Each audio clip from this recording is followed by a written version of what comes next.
Cisco acquires AppDynamics for $3.7 billion. Facebook clones Snapchat stories. Apple isn't giving up on India, and more. It's Thursday, January 25th, and this is Crunch Report.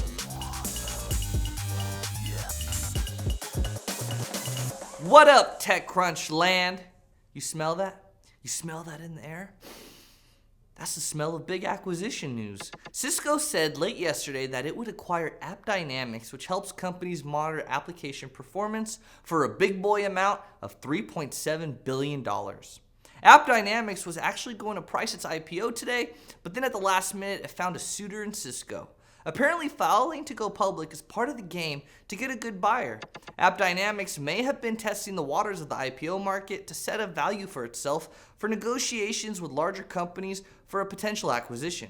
It's not entirely uncommon that companies are working to drop a filing and intent to go public, but also having acquisition talks behind the scenes. Well played, AppDynamics. Well played. It's not every day that you hear of Facebook cloning a Snapchat feature. Just kidding, it is every day. Instagram stories, poke, selfie masks on cameras. Oh look, now Facebook stories. It's like, if I can't own you, I will own you.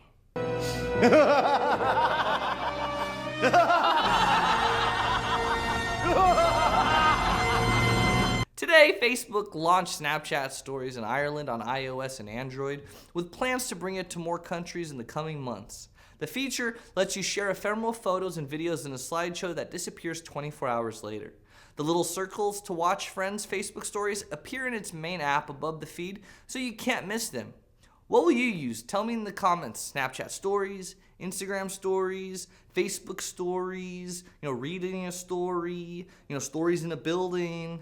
Choose wisely. Amazon doesn't care. Drones, ships, autonomous vehicles, rovers. It's going to get you your product however.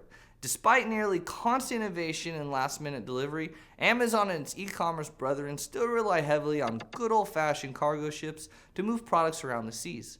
In a move to further control this vital component of operations, the company has been slowly building the infrastructure to be its own logistics provider, organizing cargo ships and operators to fit its needs. This pushes Amazon even further up against traditional forwarders like UPS and FedEx. Sorry, sometimes I just can't see where tech ends and the rest of the world begins.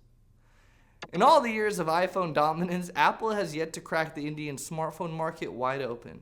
In its most recent efforts to capture market share, Apple is reportedly crossing the T's and dotting the I's on a deal with Indian officials to manufacture components locally within the country. The final stages of the deal will require agreement around tax and tariff exemptions, and it looks like this one is inching rapidly towards reality. Apple's own manufacturing relationship with the US has been up in the air as of late. It will be interesting to see how supply chain politics plays out for the tech giant over the coming year. Dropcam co-founder Greg Duffy has found a new home at Apple. The move comes after a bit of a tumultuous stint at Google when its subsidiary Nest picked up Duffy's internet-connected security camera business in 2014 for $555 million. Apple has confirmed the hire with TechCrunch, though the company has declined to discuss the specifics about the role he will play. At very least, it seems like a fairly safe bet given his expertise that he will play a part in Apple's growing focus on the connected home. That's the report for today. I'm Tito Hamzy. Crunch Report airs every weekday at 7 p.m. Eastern, 4 p.m. Pacific on TechCrunch.com. You'll be able to find us on iTunes and on YouTube. And guess what, guys? We'll see you tomorrow.